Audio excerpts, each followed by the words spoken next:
name is Daley King and I'm a theatre maker and writer. I focus a lot on... I'm going to start again. I have like this prepared bio that I do, but it never comes out correctly. It's like, it's one thing to do it on paper, but then to say it like, I say like complete and utter tool. Right.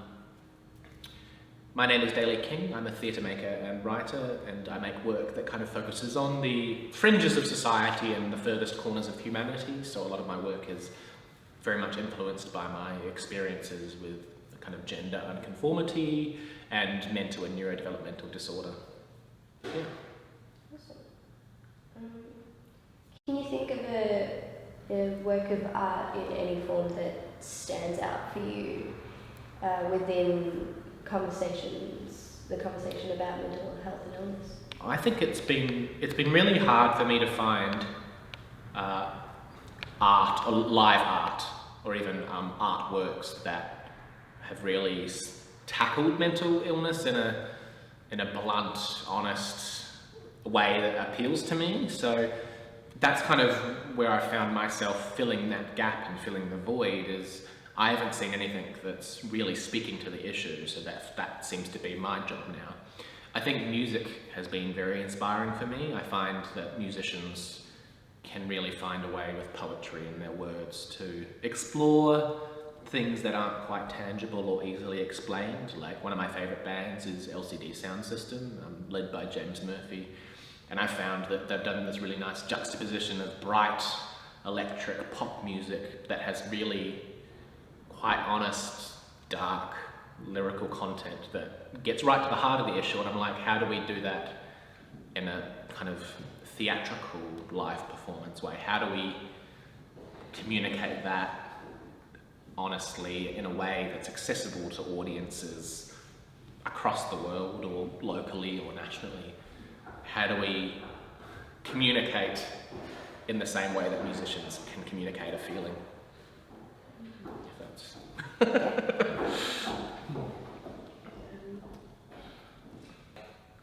No matter how long you spend with a psych of some sort, you're never quite friends or family or connected in that kind of way. It's always this stranger who you're sharing everything with. So for me, I thought, well, maybe using this one-on-one conversation, it's a way to share a story with complete strangers as in an audience, you know? It was kind of it clicked in my brain that might be the way to do it, and it was very divisive, and some people liked it, some people didn't. The people who really liked it, and the people who didn't like it made that very clear, but that was actually really helpful to me because part of the show was communicating to the audience that honest feedback about art is also important to understanding it. I found that the conversation that myself and Amy performed throughout the show between client and doctor is quite true to how I found that I've been treated, and I kind of don't enjoy the way that I've been treated within the system. So for me it was about showing the audience what these kind of conversations are like, and it can be a little patronizing to be in a room with a stranger who offers you all this advice that you don't necessarily know if you need, you don't know if you want to take this advice, you're kind of scared of the unknown. And for me it was really important that I'm really interested in that status quo between psychiatrists, psychologists and client. I think it's a really interesting dynamic because some people will tell you, oh yeah, go see a psychiatrist and let them medicate you, or go see a psychologist and let them give you therapy, and it's like, you wonder if you actually need it, and I find it really interesting to chat to a stranger about your deepest, darkest feelings, and it's like, why is it that we need to go see this stranger to talk about this? Why can't we have these conversations with friends and families and acquaintances? It's important to have professionals that know how to deal with mental health. I'm not saying that that's not the case, but I think a lot of us would be a lot better off if we knew how to deal with these dark, deep disorders within each other. If I was able to have conversations about my mental health with my parents or or close friends, like actual, honest, open conversations, then I'd probably have a better support network than I did, and I probably wouldn't have ended up in such a dark place. So I think as much as it's important to have the professional therapeutic side, it's so important to have not only self-care, but a support network. But support networks don't know if that network doesn't know how to support you. And that's the problem, is that we've not really found a solution of how to talk about mental health. And once we can get over the stigma of the invisible illness, I think we'll all be a lot better off, maybe. And in conjunction with the Blue Room, we came up with a mental health safety plan. So if any number of things were getting uncomfortable or going wrong or not quite feeling right, we had something and a process that we were able to deal with that. And I think just having that down on paper is very helpful, and it's something that you have to kind of abide by. So for me, in telling my story, I've become more aware on how my story impacts others, because until I actually share my story with other people, I don't know how I should be telling that story, if that makes any sense. I think I had to learn what kind of warnings and triggers may be apparent throughout the process. Encouraged me to go out and Yeah. do that stuff myself as well. I think there's a lot of really great resources and kind of direction that people can access now, and that's why it appears that there are more people with mental and neurodevelopmental disorders. It's like people going, oh, there's a lot more queer people out. And it's like, well, people have always been there. It's just you're starting to now see that these invisible people exist. And so the internet has been really great at allowing people to access resources and find help and seek out someone who might be able to understand what they're going through. But at the same time, it can be quite isolating, because if you don't have the right kind of access point, or if you don't have access to the internet, or you don't have access to a counsellor or a GP or a psychiatrist or a psychologist or a social worker, you might miss the step in the ladder. You might be climbing up quite well, but then if you don't have the right rung to stand on, you're going to fall off. And then once you've fallen off, it's very hard to get back on. Once you've been through, for example, if you've been to a singular psychiatrist who's prescribed you the wrong medication, not out of any fault of their own, but just your body's reacting badly to that medication, you might not never trust a psychiatrist again. If you've looked online, oh, go and see a psychologist, and you go and see a psychologist and it's the wrong fit and they don't quite understand what you're going through, or they're not, or they don't have specific skills which deal with your particular issue, then you might not want to go see one ever again. If your family have received a pamphlet that kind of talks about, mental illness, but it doesn't quite fit with yours, they might not know how to help you, and then you've lost all this trust between your family unit. And it's just this kind of like, we don't have there's all these little bits and pieces which create a really helpful system for people with mental disorders to access, but there's no connections, the fact that we still have to pay up to $450 for the first psychiatrist session is ridiculous. Why should you have someone who is in a vulnerable state have to pay so much to see a psychiatrist? It's when, in fact, and I only learned this the other day, there are free community psych assessments and help out there. I had no idea. I'm 26, I've been through 8 years of bits and pieces of therapy and medication, and I had no idea that there was free help out there. It took me going into hospital and going through a mental health crisis for me to learn that. And if I'd actually known that in the first place, perhaps that particular crisis may not have happened. And then the fact that you have to pay this huge amount for medication, you still have to pay for more sessions. If you don't have a mental health care plan through your GP, you have to pay a lot for psychology and therapy. It's money that often these people don't have. And I'm not saying that money equals happiness, but a lot of the time, these people who have fallen off the ladder are in a vulnerable place in society and don't have the resources that other people may have. And we know that when we hurt ourselves, we have to go to a doctor. But when we are hurting inside, not all of us know what we have to do.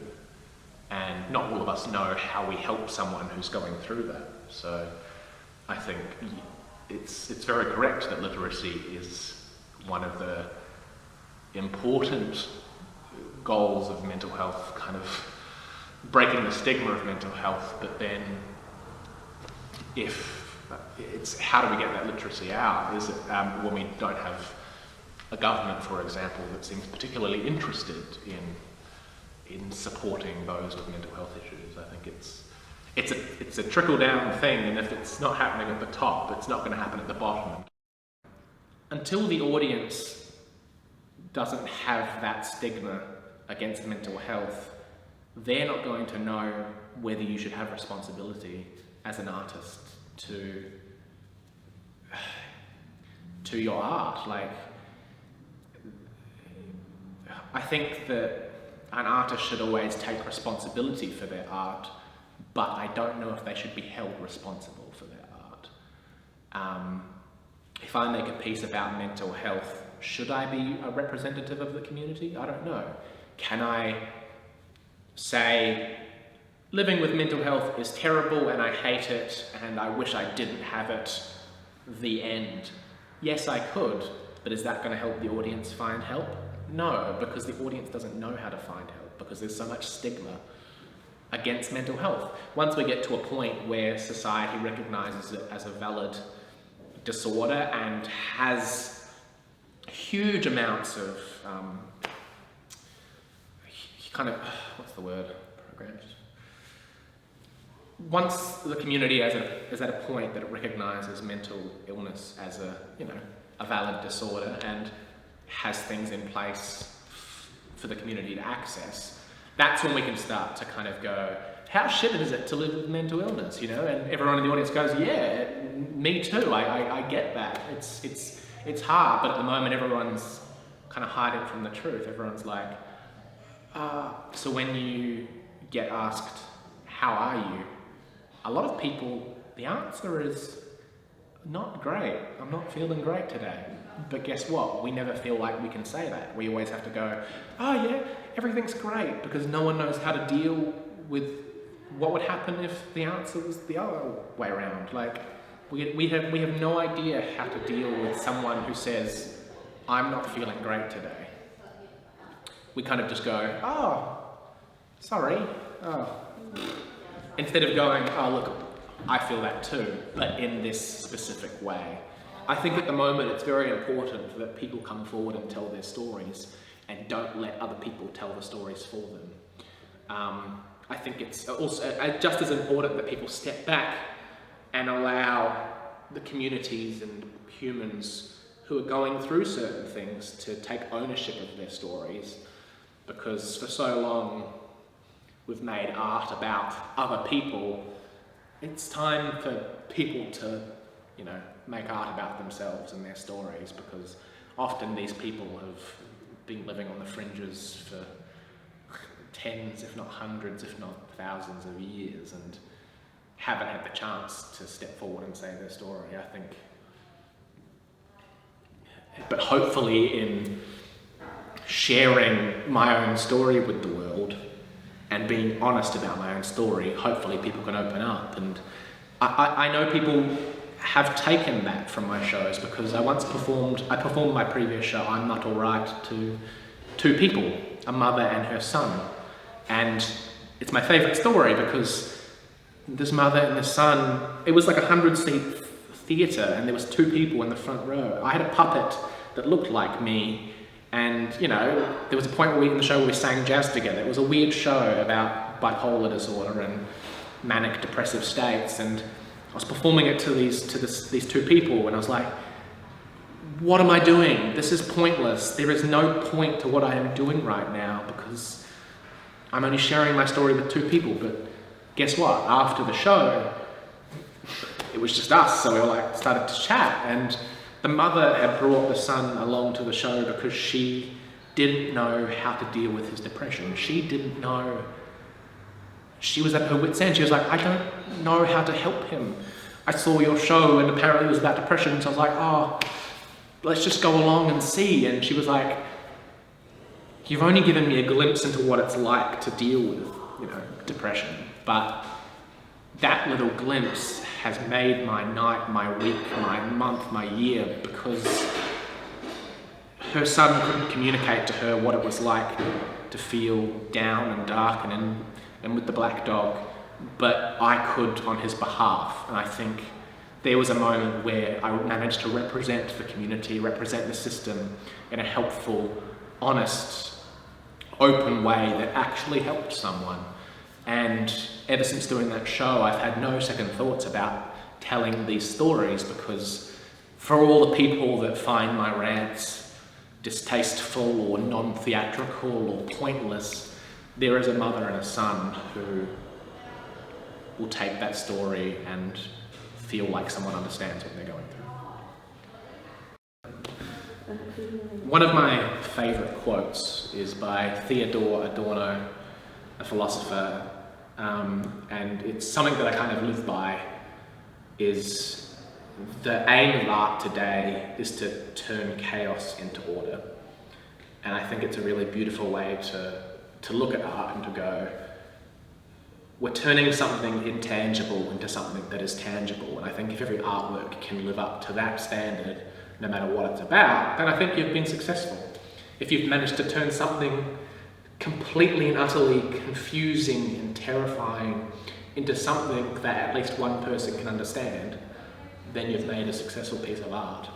No matter how much money you're earning, no matter how many great reviews you got, no matter how much media coverage you have, I think you're successful. Just thought it might be useful for you. That's an amazing quote. He wrote that during World War II, so I don't know how relevant it is today, but I think it's very... Yeah, I think so. something.